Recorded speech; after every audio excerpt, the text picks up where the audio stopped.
자, 다시 봅시다. 소크라테스 이후에 전통형 이상학에서는 형 이상학이 뭐야? 형 이상학 모르지? 우리가 자연과학은 관찰을 통해서 감각을 통해서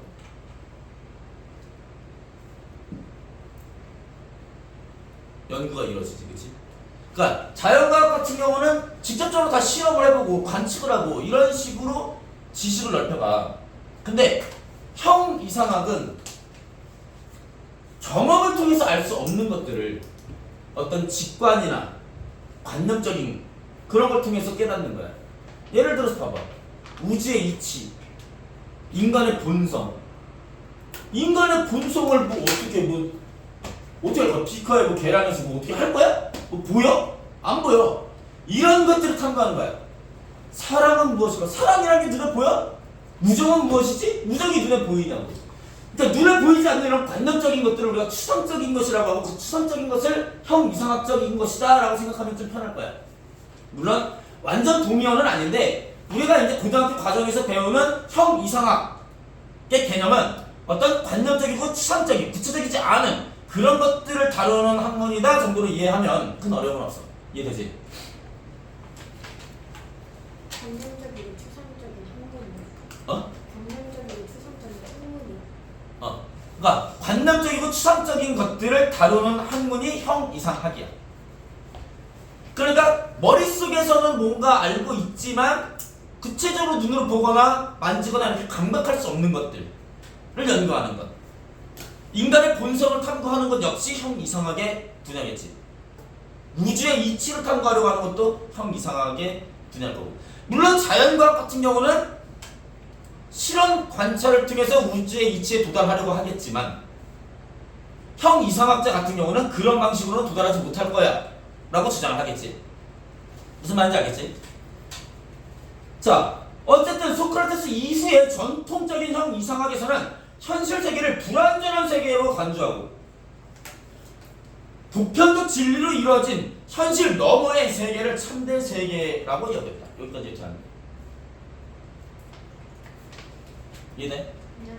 우리 소크라테스, 플라톤, 뭐 아리스토텔레스로 계속 이어지는 이런 철학에서 우리 대표적으로 소크라테스의 제자라고 일컬어지는 플라톤 같은 경우에도 이데아라고 하는 이상적인 세계를 설정을 했지. 그래서 현실 세계는 이데아를 모방한 불완전한 세계라고 본 거고, 맞지? 그러니까 소크라테스 이후에 어떤 전통형 이상학에서는 이 현실 세계를 불완전한 세계로 이해를 했어.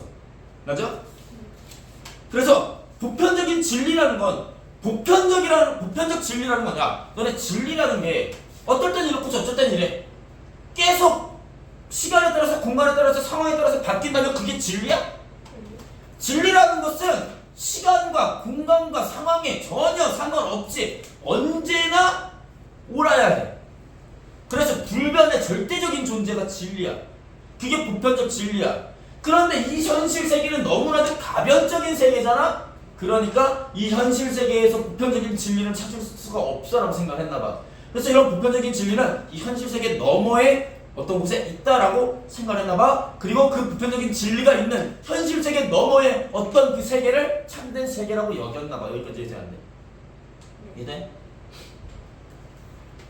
그들은 삶의 목적이 현실 너머에 있는 초월적 가치 추구에 있다고 봤습니다. 여기서 있는 초월적 가치가 바로 뭐겠어? 바로 보편적 진리를 파악하는 거야. 그치? 이해되지? 이성적 사유를 통해 이를 발견하고자 했다. 왜? 아니 보편적 진리, 인간의 본성 이런 것들을 뭐를 통해서 탐구를 해야 돼? 형 이상학자가. 자연과학자들은 관찰을 통해 발견하려고 했겠지만 형 이상학자라고. 얘네들은 눈에 보이지 않는 무언가를 탐구하는 거란 말이야. 그럼 다 뭘로 탐구해야 돼? 이성을 통해서, 생각해서. 얘네들은 눈으로 보거나 손으로 만지거나 경험을 통해서는 알 수가 없거든. 그러니까 어떻게? 그걸 알려면 현실 너머의 현실 세계는 우리가 감각할 수 있는 세계지만 그 보편적인 진리라는 것은 현실 너머의 어떤 참된 세계에 있는데 그건 우리가 눈으로 보고 만지고 할 수가 없어. 감각할 수가 없어. 그럼 그곳에 있는 걸 알기 위해선 생각을 통해서만 알아야 돼. 이성을 통해서, 사유를 통해서 알아야 돼. 이해돼 안 돼? 맞지?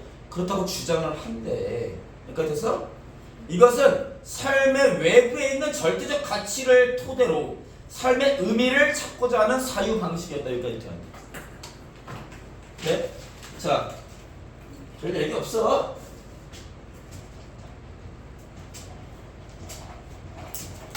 형 이상학자가 찾고자 하는 게 뭐야? 바로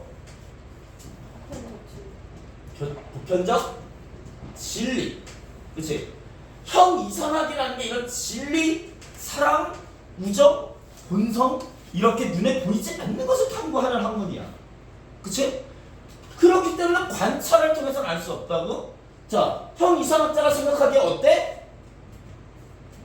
현실 세계는 어떤 세계야? 항상 변해. 가변적인 세계야. 물론 이 말은 여기 없지만 그 말이 그 말이야. 항상 변하는데 안정돼 있겠냐고.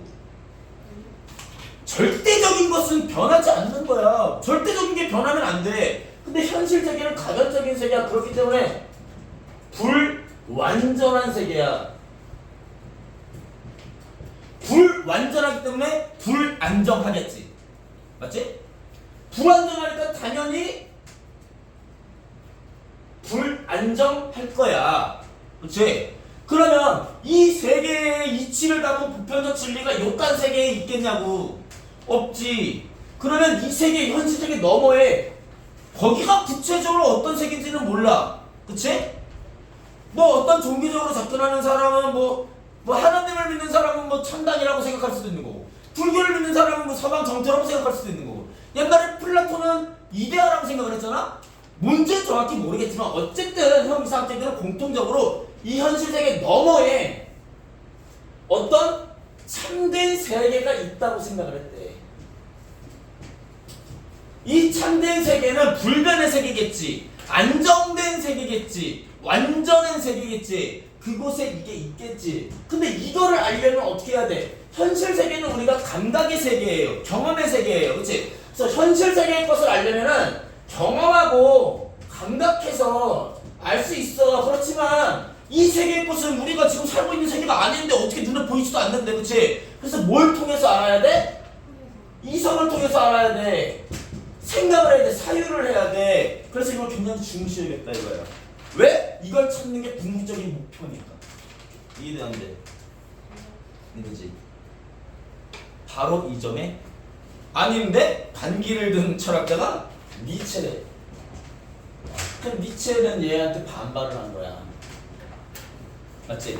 아, 전통적인 철학에 반기를 든 사람이 니체야. 오케이? 그러니까 이제 됐어 안 됐어? 니체에 따르면 삶은 삶을 둘러싼 가치들의 근원이며 가치 평가의 출발점이다. 그리고 가치는 삶의 유용함과 즉 그것이 삶을 더 강하게 만들어 주는가에 따라 평가된다. 자, 니체에 따라 보니까 뭐라 그랬어?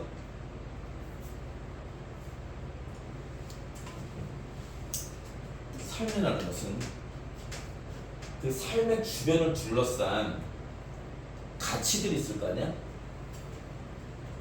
어떤 가치 있다고 평가되는 것들 있잖아. 그치? 그 근원이 되는 게 삶이야.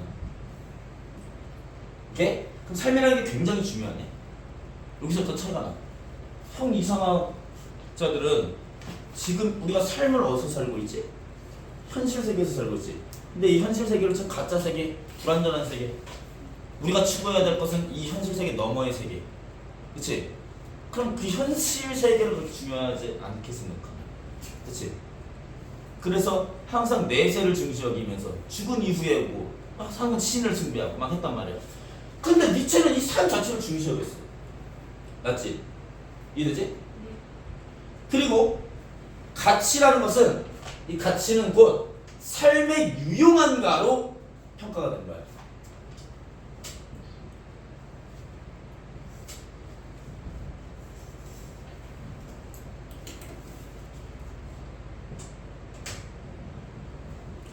삶을 유용하게 만들어주는 게 가치 있는 거야.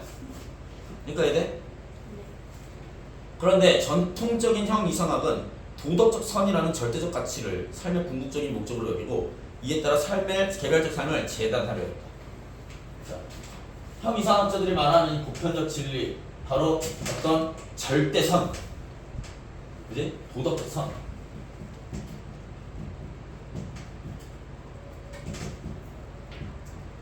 이런 도덕적 선이 추구해야 될 궁극적인 가치라고 여겼는데 생각해봐라. 절대적인 건데 도덕적 선이 사람마다 다르면 되겠니? 안 되지. 그러니까 개별적 선을 재단하려고 한 거야. 너 이러면 안 돼. 재단이 뭐야? 잘라내는 거야. 오래 붙이는 거야. 간다고? 다음 토요일에는 이렇게 와도 되고 질문할 거 있으면 평일날 또 와도 돼. 여기까지 돼? 자, 이에 따르면 삶의 본능적 욕망은 억압되어야 하는 것이며, 자, 이렇게 하기 위해서는 결국 봐봐. 여기에 딱 요만한 사이즈, 딱 여기에 들어맞아야 도덕적 선이야. 근데 나는 내 삶은 이래. 그럼 어떻게 해? 여기에 맞게 잘라서 오려 붙여가지고 튀어나온 건 잘라내고 부족한 건 채워 넣어야 돼. 이렇게 재단이야. 그치? 이해돼? 네. 이렇게 해야 된단 말이야. 얘에 맞추려면. 이해돼? 그러다 보면 개인의 어떤 삶에 대한 욕망이라든지 이런 것들은 다 억압돼야 돼. 그리고 현실적인 삶은 다 개선되어야 되는 이런 부정적인 거야. 이해돼? 자, 여기에 맞추려면 개인의 삶 자체가 부정되는 거야. 그렇지? 개인의 삶에 있어서 본능은 억압되고, 그리고 현실적인 삶은 개선돼야 되고, 개선돼야 된다는 얘기는 고쳐야 된다는 얘기. 왜 고쳐? 안 좋으니까. 안 좋다고 여기는 거야. 그러면 개선이라는 말 자체가 이걸 부정으로 여겨. 개인의 삶인데 이 삶은 어떤 삶? 현실적인 삶. 개인의 이런 현실적인 삶을 고쳐야 되는, 본능은 억누르고 바꿔나가야 하는 부정적인 것으로 보는 거야. 왜? 이성적인 것에 맞춰야 되니까. 이해돼? 이해됐지? 따라서 현실적인 삶을 긍정하고 그 속에서 끊임없이 발전하고자 하는 태도는 도덕적 선에 부합하지 않는 무가치한 현실적 욕구들을 충족하려는 태도에 지나지 않게 된다. 결국 현실적인 삶 자체도 무의미한 것이 되고 만다. 이해돼? 봐봐. 니체는 우리 삶의 가치라는 것이 궁극적으로는 그 삶이라는 것인데, 이 현실의 삶이 바로 우리가 가치 있게 여기는, 얘는 궁극적인 가치를 도덕적 선으로 여기지, 얘는 반대로 가치라는 것도 결국은 삶을 위해 필요한 거야. 삶이 제일 중요한 거야. 근데 얘는 삶을 부정해버리잖아. 그러니까 얘가 가만히 있겠냐고 뭐라고 하는 거지. 이해돼? 니체는 그 자체로 목적이 되어야 할 초월적 가치 실현의 수단으로 간주하는, 그러니까 그 자체로 목적이 되어야 할 이 삶을 초월적 가치 실현의 수단으로 간주하는 전도된 사유 방식에 전적으로 반대한다. 봐봐. 니체한테 궁극적 가치는 뭐야? 그러니까 가치라는 게 왜 필요해? 삶을 위해서. 그러면 삶이라는 게 목적이고 가치라는 건 수단이야. 그렇지? 근데 얘는 뭐라고 해? 도덕적 선이라는 가치를 위해서 올바른 삶을 살아야 돼 라고 했어. 그렇지? 그러면 이걸 위해 이렇게 하라는 얘기야. 그러면 얘는 이 가치 자체가 목적이 되는 거고, 이 삶이라는 건 이 목적을 이루는 수단이 되는 거야. 이해돼? 그러니까 니체가 이러는 거지. 야, 목적이 돼야 할 이 삶이 왜 가치로 여겨지고 있는 거야? 왜 수단으로 여겨지고 있는 거야? 라는 거야. 이해돼? 삶을 위해 가치가 필요한 건데 너는 왜 가치를 위해서 삶을 바꿔야 한다고 생각해? 라는 거야. 이게 목적이고 이게 수단인데 왜 너는 이게 목적이고 이게 수단이라고 이야기하는 거야? 라고 얘기하는 거라고. 이해돼, 한결아? 이해돼? 오케이.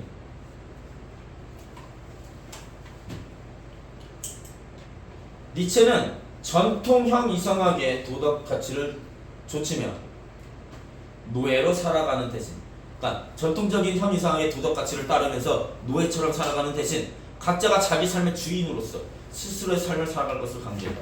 얘는 이렇게 생각해. 이 삶이라는 게 있잖아. 이 가치를 추구하기 위해서 끌려다니는 삶. 이걸 노예라고 봤어. 그치? 왜 우리가 삶의 노예가 돼야 돼? 우리가 왜 가치를 따르기 위해서 우리의 삶을 다 바쳐야 되지?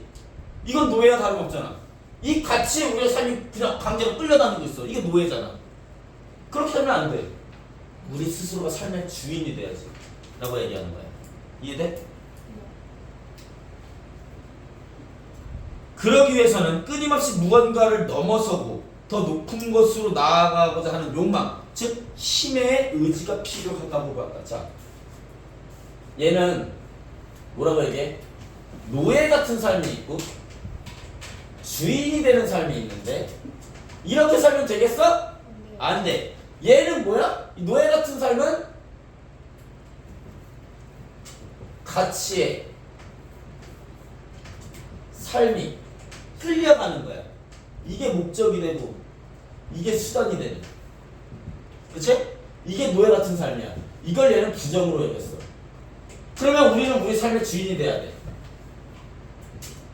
삶이 근원이 되고, 그러니까 한마디로 목적이 되고, 이 삶을 윤택하게 만들어주는 것들이 바로 가치가 되는 거야. 이런 삶을 살아야 돼. 그렇다면 우리가 이렇게 살아가기 위해서는, 주인이 되기 위해서는 어떻게 해야 돼? 바로 힘의 의지가 필요해. 이런 삶을 위해서는 뭐가 필요하다? 힘의 의지가 필요해. 자, 힘의 의지가 뭐라고? 더 나은 삶으로 가기 위한, 끊임없이 무언가를 넘어서고 높은 곳으로 나아가자는 욕망, 이 바로 힘의 의지야. 이해돼 안 돼? 이것은 자신의 내면의 힘과 능력을 더 높은 차원으로 발휘하고자 하는 의지이기도 하다. 이해돼? 이해되지? 너희들도 지금 현재에 안주하지 않고 더 나은 삶을 살기 위해서 지금 끊임없이 공부하고 있는 거잖아. 그렇지? 힘의 의지를 발휘하는 중인 거지. 그렇지? 자, 이것은 하나의 힘의 의지가 다른 힘의 의지를 이겨도 또 다른 힘의 의지가 수시로 나타나므로 이것은 창조와 생산이 무한히 이루어지게 하는 의지이다. 여기까지 이해돼 안 돼? 이해돼? 그러니까 하나의 힘의 의지가 발생해서 나아가도, 그러니까 힘의 의지, 그러니까 우리는 더 나은 삶을 살기 위한 그런 의지 같은 것들이 끊임없이 발현이 될 거 아니야. 그러면서 끊임없이 무언가를 이뤄내려고 하고, 그렇기 때문에 창조, 새로운 가치를 창조할 수 있다는 거야. 여기까지 이해돼 안 돼? 되지? 그래서 니체는 이러한 힘의 의지를 자연스러운 것으로 수용할 때 현재의 자신을 극복하고 새로운 가치를 창조할 수 있다. 자, 결국은 이 힘의 의지는 더 나은 삶, 더 나은 자신을 만들기 위한 그런 의지예요. 그치? 이런 의지는 한 번의 단발성으로 끝나는 게 아니야. 계속. 예를 들어서 지금 내가 전교 100등이야. 이번 시험 목표 전교 50등 됐다! 그러면 평생 목표 끝? 아니지. 50등 됐으면 다음에는 30등, 다음에는 20등, 10등, 1등. 그지? 1등이 되고 나서도 끊임없이 계속 더 나은 삶을 살기 위한 의지가 있단 말이야. 그게 힘의 의지야. 그런 것들이 굉장히 창조적인 에너지이기 때문에 자신의 삶을 더욱더 나은 방향으로 이끌어간다.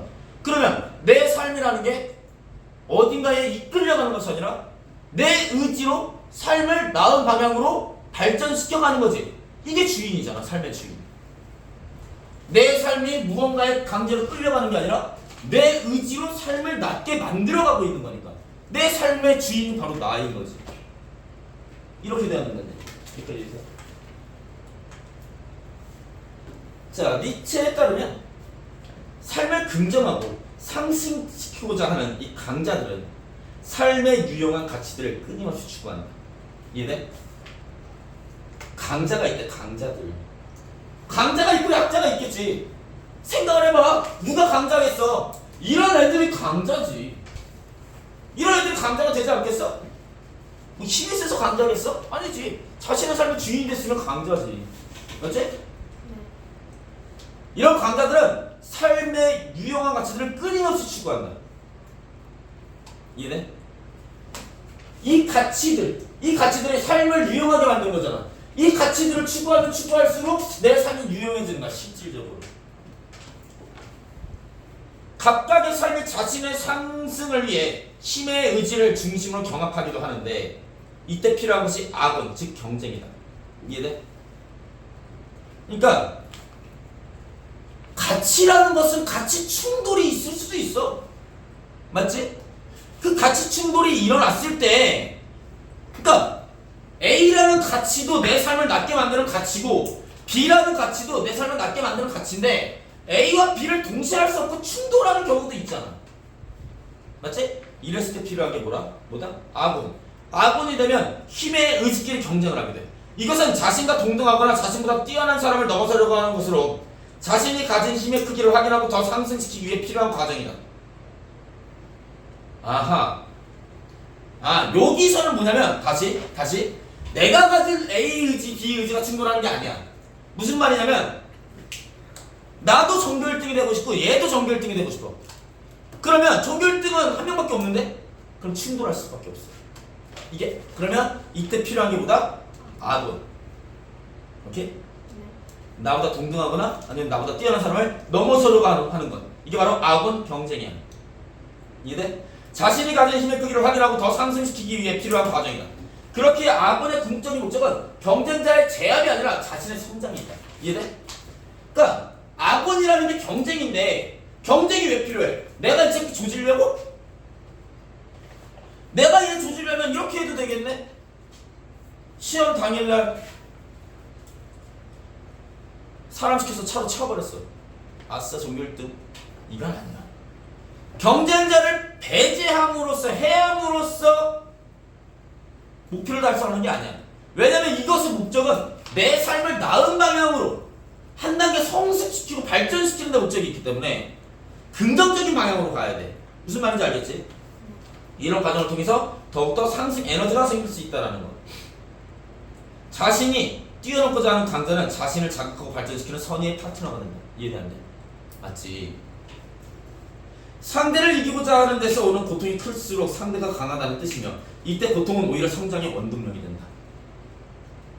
물론 강자들 사이에서도 힘의 차이에 따른 위계는 존재한다. 그러나 이때의 위계는 일반적 계급 질서가 아니다. 승패는 존재하지만 비교를 통해서 자신의 힘을 평가하고 좀 더 성장하고자 노력하였음을 서로 인정하므로 강자와 상대적 약자 간의 힘의 위계는 지배적 형태가 아니라 상호 존중의 형태로 드러난다. 이해돼? 그러니까 라이벌의 관계야. 나와 비슷하거나 나보다 조금 더 강한 상대와 경쟁을 한단 말이야. 내 자신을 발전시키기 위해서. 그런 과정에서 서로 상승하지. 그렇게 해서 승자와 그러니까 강자가 있고 이 강자에 비해서 상대적으로는 약자가 있겠지만 어쨌든 둘 다 발전적인 과정을 거친 거란 말이야. 그러면 물론 이렇게 해서 형성된 관계가 위계는 존재해. 위계는 누가 조금 더 세고 좀 약하고 요런 위계는 존재하지만 그게 상하 어떤 계급은 아니라는 거야. 지배와 피지배는 아닌 거야. 넌 졌으니까 패배자, 루저, 내 발바닥에는 핥아 이런 게 아니야. 서로 존중하면서 우리 격투기 같은 거 봐도 치고받고 개 열심히 싸우고 당한 다음에 중간 피투성이 돼서 막 서로 포옹하고 승자가 패자한테 막 절도하고 막 이런 리스펙을 보낸단 말이야. 그렇잖아? 그치? 이런 것들 상호 존중의 형태로 나타난단 말이야. 이해되는데? 이해되지? 이해돼? 즉 니체의 악어는 자신의 삶을 긍정하고 자신의 성장을 위해 타자를 존중하는 태도라고 할 수 있다. 이해됐어? 니체의 삶을 니체는 삶을 긍정한다는 것은 삶이 마주하는 어려움을 잘 극복하고 성장하고자 하는 태도 자체를 의미한다. 강자를 넘어서려 하는 의지를 옹호한 좋다고 여긴 거야. 그 니체의 철학은 현실을 살아가는 우리 자신의 삶을 그 자체로 긍정할 수 있는 철학적 토대를 마련했다는 점에서 의미가 있다. 뭐 내용이 쉬워가지고 쓰다가 중간에 말았는데 뭐 별거 없어. 자, 정리해볼게. 자, 전통적인 철학자들, 전통적인 이런 형이상학적인 철학자들, 그지? 그런 사람들은 뭐라고 얘기했어? 현실 세계를 부정했어. 그러면 현실 세계, 우리가 현실 세계를 살아가는 궁극적인 목적이 뭐야? 삶인데 얘는 현실 자체를 부정했기 때문에 현실 세계의 삶 자체를 긍정적으로 여기지 않았어. 그럼 이 사람은 얘네들은 뭘 가장 중요한 가치로 여겼냐? 도덕적 선, 보편적 진리, 그치? 눈에 보이지 않는 어딘가에 존재한다고 믿는, 그치? 머릿속에만 존재하는 그런 세계에 존재하는 이런 걸 추구해야 된다고 봤어. 그래서 지금의 삶을 여기에 맞춰야 한다고 봤어. 그래서 지금의 삶은 여기에 맞춰야 할 불완전한 것들, 그렇기 때문에 항상 개선되어야 할, 참고 견뎌야 할, 그지? 이것을 여기에 맞춰야 된대. 그럼 이것은 끊임없이 바뀌어야 되는 부정적인 거야. 그래서 얘네는 현실을 개인의 삶을 부정했어. 좋지 않은 걸로 여겨. 그지? 근데 니체는 그렇게 생각하지 않았어. 가치라는 것은 결국은 지금 삶을 위해서 필요한 거야. 그치? 가치라는 것도 결국은 이 삶을 더욱더 나아지게 만드는 것이 가치 있는 거라고 생각을 하는 거야. 이해되지? 그리고 우리가 이 삶을 더 나아지게 만드는 그 의지를 힘의 의지라고 해. 그리고 이 힘의 의지는 단발성으로 끝나는 게 아니라 끊임없이 삶을 더 나은 단계로 이끌어 나가기 위해서 계속 발생하는 거야. 그런 창조적인, 생산적인 에너지야. 이해되지? 그런데 힘의 의지가 충돌하는 경우가 있어. 그치? 그걸 우리는 경쟁이라고 해. 수영 선수가 올림픽에 나가면 다 금메달 따고 싶지. 축구 선수 보면 서로 다 이기고 싶을 거야. 우리 서로 다 전기 1등 하고 싶을 거야. 다 경쟁이야. 그게 악원이야. 근데 그 악원은 다른 사람을 무시하고 제거하고 폭력적인 형태로 드러나는 게 아니야. 그치? 지배와 피지배 이런 관계로 나타나는 게 아니야. 이 악원이 있으면 힘의 의지 간에도 조금 더 센 놈이 있고 약한 놈이 있어. 그치? 의지가 더 힘의 의지가 강한 자를 우리가 강자라고 해. 그럼 강자가 있으면 상대적으로 얘보다는 약한 약자가 있겠지. 상대적 약자야. 절대적 약자가 아니야. 절대적 약자가 아니라 상대적인 약자야. 오케이? 얘가 또 얘랑 비교했을 때는 강자가 될 수도 있는 거 아니야. 맞지? 전교 2등이 전교 1등이랑 비교하면 상대적 약자겠지만 전교 3등이랑 비교하면 또 상대적 강자가 될 수 있어. 근데 이런 관계 속에서 힘의 논리에 의해서 상대적으로 누가 조금 더 강하냐 약하냐의 위계 정도는 있을 수 있지만 이것이 어떤 대상을 무시하고 지배하고 상하관계 이런 형태로 드러나는 것이 아니라 함께 싸운 라이벌로서 함께 서로가 서로를 발전시켜주는 그런 존재로서 상호 존중되어야 하는 그런 존재라는 거지. 이해되지? 이렇게 니체는 현재의 삶 자체를 가치 있는 것으로 의미 있는 것으로 평가를 했다는 점에서 의의가 있다 이런 얘기야. 이해되지? 쉽지? 오케이.